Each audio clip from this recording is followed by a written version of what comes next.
ika-24 ng Hunyo. Ako si Lorlyn Garcia Velarde, hatid sa inyo ang pinakamainit na balita sa bansa dito sa News Force. Sa ulo ng mga balita, Rene Baterbonia ihinatid na sa huling hantungan. Nakauwi na ng bansa ang 24 na Pilipino mula Russia. Temporary ban sa Gorebox ipinatupad kasunod ng Tacloban school shooting. Panukalang ibaba ang edad ng pananagutan sa krimen tinutulan ng ilang kongresista. Patakaran laban sa bullying at seguridad sa paaralan sinusulong ng Senado. Ube farmers sa Visayas sinuportahan ng DA kasunod ng popularidad ng ube sa lokal at pandaigdigang merkado. Patas at pantay na balita, komprehensibong ulat para sa pulso ng masa. Ito ang News Force. Sa ating pong pangunahing balita, ihinatid na sa huling hantungan ang mga labi ni Rene Bobet Baterbonia ngayong araw.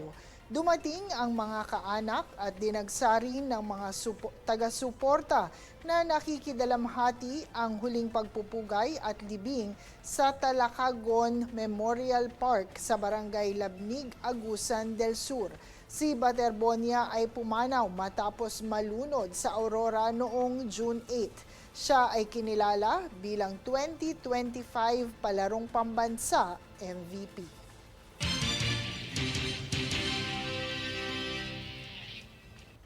Sa ibang balita, nakauwi na ng ligtas sa bansa ang 24 na Pilipino na nadetene sa Russia sa loob ng 9 na buwan. Ito ay matapos payagan ni Russian President Vladimir Putin ang kanilang paglaya ng kausapin ni Pangulong Ferdinand Marcos Jr. nang magtungo ito sa naturang bansa.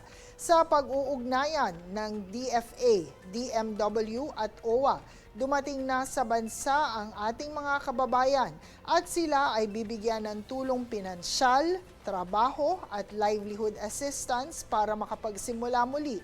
Gayon din ang transportasyon para makauwi sa kani-kanilang mga pamilya.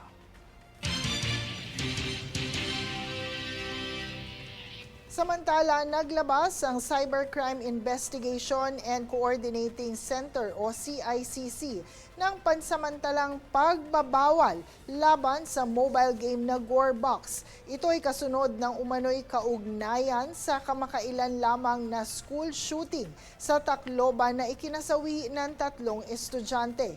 Ito ay matapos mapag-alaman sa inisyal na investigasyon na ang isang grade 9 student na sangkot sa pamamaril ay avid player ng Gorebox. Sa naturang mobile game, maaaring mag-eksperimento ang manlalaro ng iba't ibang armas at ipinapakita rin dito ang detalyadong paglalarawan ng karahasan. Bilang pag-iingat, ipinatupad ng CICC ang temporary ban sa Gorebox dahil sa posibleng impluwensya nito sa insidente. Nakipag-ugnayan na rin ang CICC sa Council for the Welfare of Children at Threat Monitoring Center upang mapalakas ang pagsubaybay sa mga online na aktibidad sa Gorebox at iba pang katulad na mga platform. Hinimok din ng Philippine National Police ang mga magulang at guro na mahigpit na bantayan ang social media at gadget na ginagamit ng mga bata. Kaugnay nito, tutol si Gabriela Party List Representative Sara Ilago sa panukalang muling pag-aralan ang minimum age of criminal responsibilities sa bansa. Ayon sa kanya, mas dapat tugunan ang ugat ng karahasan tulad ng kahirapan, kakulangan sa serbisyo at iba pang suliraning panlipunan. Iginiit ni Ilago, ang mga batang nasa sangkot sa krimen ay nangangailangan ng rehabilitasyon at suporta, hindi upang agad parusahan. Sinabi rin niyang hindi sapat na dahilan ang mas malawak na paggamit ng teknolohiya upang tretuhin ang mga minors bilang mga adult.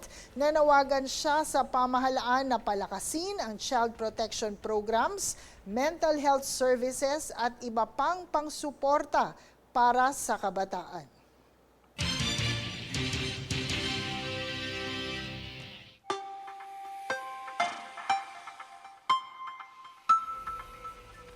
Dumako tayo sa ating ulat panahon. Patuloy ang paghina ng bagyong Francisco na huling namataan higit 200 kilometro mula sa east-northeast ng Basco, Batanes. Sa kabila nito, nakataas pa rin ang wind signal number 1 sa Batanes, northeastern portion ng Cagayan at Babuyan Islands na patuloy na makararanas ng malalakas na pagbugso ng hangin at pag-ulan.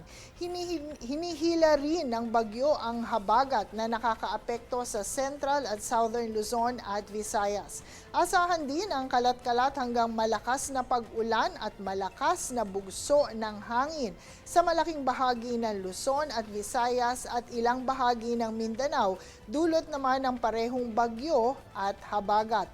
Mataas naman ang tsansa ng pagbaha at pagguho ng lupa sa Batanes, Cagayan, Occidental Mindoro at Palawan. Samantala, inaasahan namang pumasok sa Philippine Area of Responsibility ang papangalanang Bagyong Gardo sa Huwebes ng umaga, ngunit inaasahan na sa gilid lamang ito ng Philippine Area of Responsibility at walang magiging epekto sa bansa at agad ding lalabas ng PAR ng Biyernes.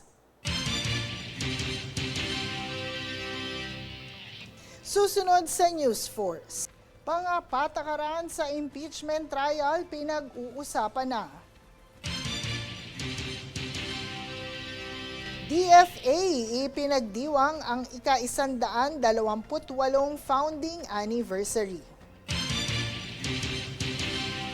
Ube Farm sa Visayas, sinuportahan ng DA kasunod ng popularidad ng ube sa lokal at pandaigdigang merkado. Manatiling nakatutok para sa higit pang mga balita sa pagbabalik ng News Force.